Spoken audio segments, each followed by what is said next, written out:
The Frog Prince. Once upon a time there was a castle in a faraway land, and in the castle lived a very spoilt princess. The princess got absolutely everything she ever wanted: a golden-maned pony, a candy cane bicycle, and even a diamond-covered dress, which she never even wore. One morning the princess woke up with a greedy look in her eye. "I want a golden ball, Daddy," she said. "Of course, Sugar Lump," said the king. "Anything for you?" The king called his head goldsman and said, "Melt down our finest golden statue to make this ball immediately." "Yes, your kingship," said the head goldsman.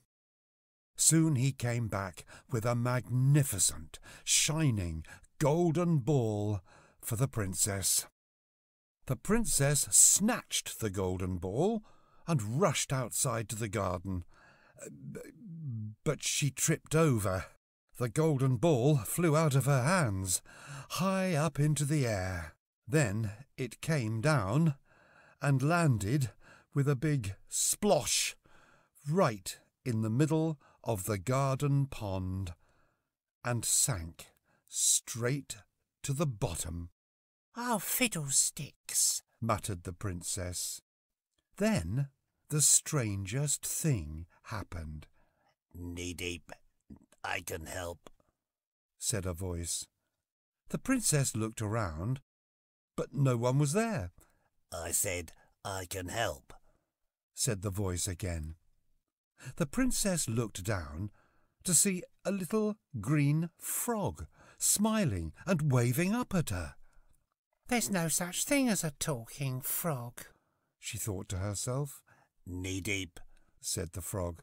"Oh, you can talk after all," said the princess. "Yeah, of course I can talk. Now, do you want your ball back or not?" "Oh, yes, I do," said the princess. "OK, then," said the frog. "But there's one condition, Knee-deep." "And what's that?" replied the princess.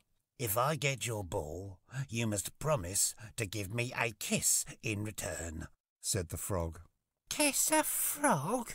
snorted the princess. "Ew, that is disgusting. You're all green and slimy and yucky and horrible. Never in a million years would I kiss you, no way." "Suit yourself," replied the frog. "Knee-deep." And he hopped back onto his lily pad in the middle of the pond. The princess spent the next half an hour splashing, wading, and scooping for the ball, without any luck. "You sure you don't need my help?" said the frog. "Oh, all right then," grunted the princess. "My golden ball in exchange for one yucky, froggy kiss." "Knee-deep," said the frog. He plopped into the water and quickly came back with the ball. "And now for my kiss," said the frog. But the princess just snatched the ball from the frog. She set off as fast as she could towards the castle. But there was something the princess didn't know. You see, the king had been out walking in the garden, and he had seen and heard everything. "And where do you think you're going, young lady?" said the king. "Daddy," replied the princess. "It looks like you've promised this frog a kiss, and we should always keep our promises, so—" "Oh, but Daddy, he's so slimy and green and yucky looking," she said. "A promise is a promise," said the king.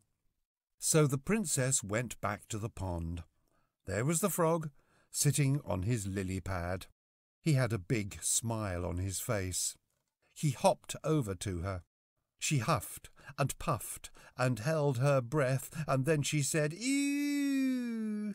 But finally the princess bent down and gave the frog a wet, squelchy kiss on the lips.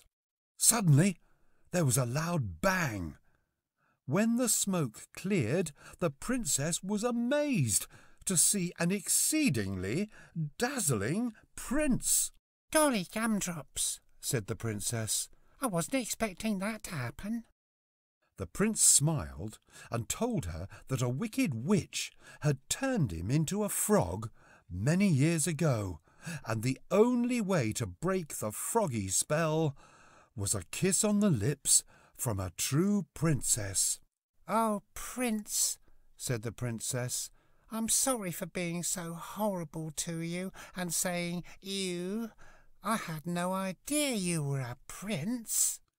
My darling, said the king, it doesn't make any difference if he's a prince or a frog, or a spider for that matter. You should treat everyone as you would like to be treated. And that is where this froggy fairy tale ends, except to say from that day the princess changed and was kind to everyone she met. The prince and the princess became the very best of friends. Sometimes they went for a walk by the pond. The princess laughed loudly when the prince used to say, "Knee-deep, knee-deep." The end. Thanks for watching. Please like, share, and subscribe.